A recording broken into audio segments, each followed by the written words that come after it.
The Blue Hunter.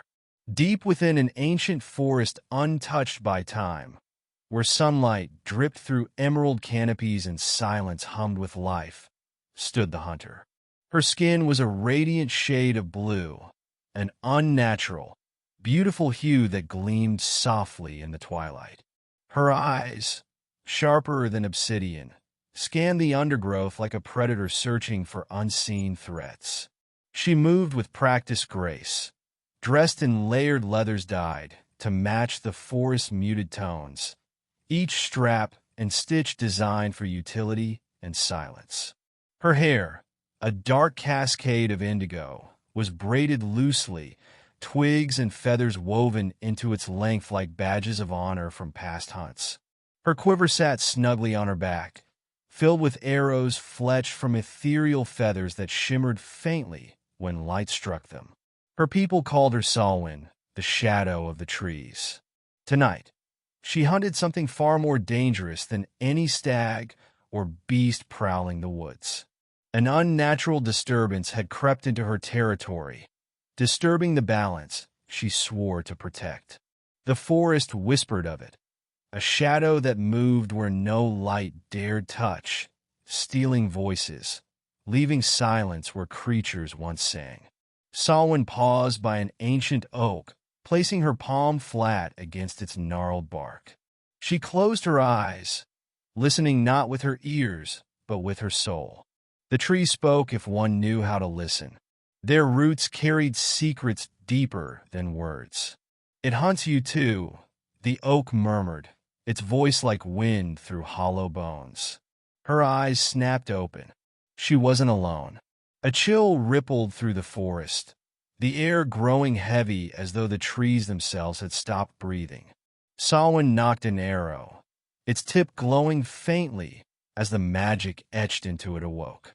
"Come forward," she called softly, her voice steady, though her instincts screamed to run. "Show yourself." For a moment, nothing answered. The forest held its breath. Then it emerged, a figure, tall and cloaked in shadows, stepped from the veil of trees. Its shape was vaguely human, though its limbs were too long, its head tilted unnaturally as though studying her with invisible eyes. Wherever its feet touched, the grass withered. The shadow seemed to eat at the forest, a blight carried in its wake. "You should not be here," Solwyn said, her bowstring creaking under the tension of her drawn arrow.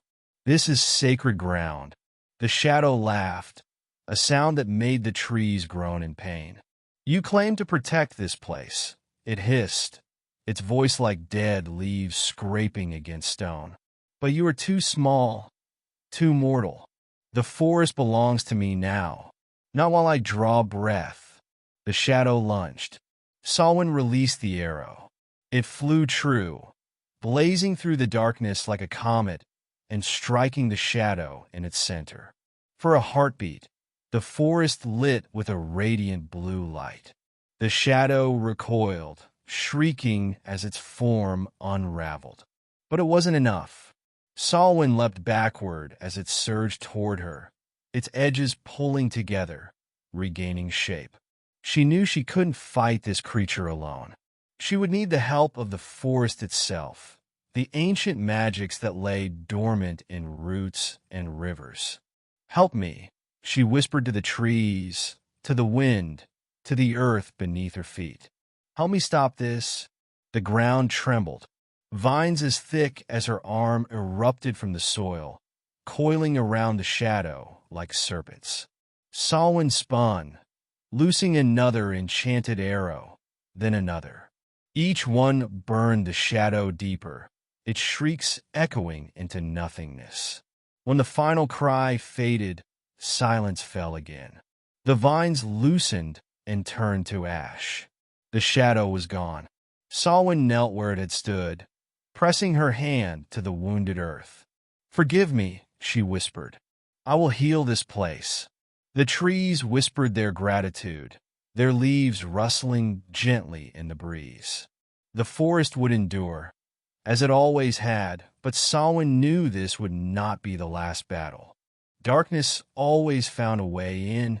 She stood, drawing in a steadying breath, and turned back toward her people.